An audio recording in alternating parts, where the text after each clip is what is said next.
अस्सलाम वालेकुम and good evening to everyone. Hope you all are doing well. तो आज जेकेपीएससी की साइट पे एक इम्पॉर्टेंट नोटिफिकेशन आई है। तो ये नोटिफिकेशन किस रिगार्डिंग थी? तो ये नोटिफिकेशन है सिलेक्शन के रिगार्डिंग। जो 10+2 लेक्चरर की सिलेक्शन होगी वो किस बेस पे होगी। तो यही है इस नोटिफिकेशन में इम्पॉर्टेंट पॉइंट यही है कि सिलेक्शन किस क्राइटेरिया पे होगी। तो इसमें इस नोटिफिकेशन में लिखा गया है कि जो सिलेक्शन के लिए जो रूल फॉलो किया जाएगा वो है रूल 43। यहाँ पे आप देख सकते हो। अब मैंने अब जनरली आपको यही डायरेक्टली यही पे लाया है कि यहाँ पे लिखा क्या गया है कि लिखा है the selection will be made in terms of rule 43 of Jammu and Kashmir public service commission business and procedure rule 2021। तो ये बेसिक चीज़ बताई गई है कि रूल 43 के हिसाब से सिलेक्शन होगी। जो +2 लेक्चरर की पोस्ट्स आए हैं उनमें जो एस्पेरेंट्स है उनकी सिलेक्शन रूल 43 के हिसाब से होगी। अब ये रूल 43 क्या बताता है ये मैं आपको बताऊँ।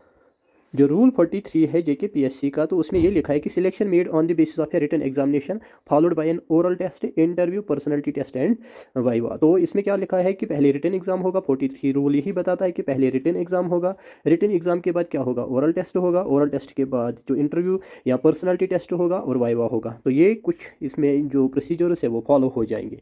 When ever selection for teaching post other than those under rule is made on the basis of written examination followed by an oral test, interview, personality test, the assessment shall be based on the following। तो ये बोल रहे हैं कि जब भी teaching post के लिए ऐसे आएंगे तो फिर वो कैसे फॉलो होगा।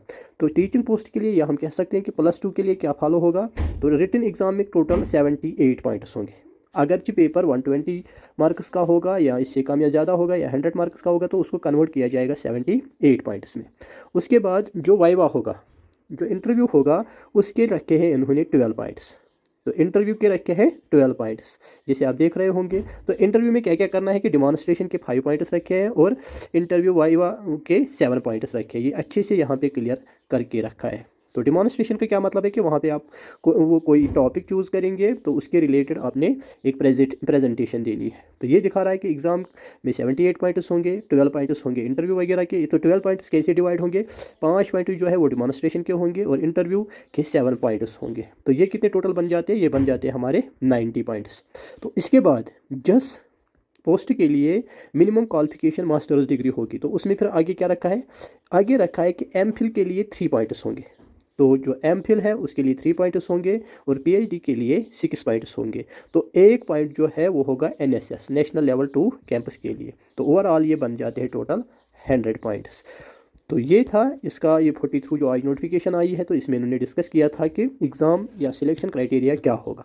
तो सिलेक्शन क्राइटेरिया जैसे यहाँ पे लिखा भी है कि इंटरव्यू में लिखा है the candidate shall be asked to deliver a 5-minute demonstration lecture on a given topic from the relevant subject to demonstrate his her domain knowledge, skills, teaching skills and will be assessed and evaluated by the subject experts and the members of the commission in the selection committee interview board। तो ये बता रहे हैं कि जो 5 points होंगे interview में, जो टोटल 12 पॉइंट्स है तो 5 पॉइंट्स किसके होंगे, डेमोन्स्ट्रेशन के। तो आप फाइनली ये देख सकते हो कि रिटन एग्जाम में 78 पॉइंट्स होंगे, रिटन एग्जाम में 78 पॉइंट्स होंगे।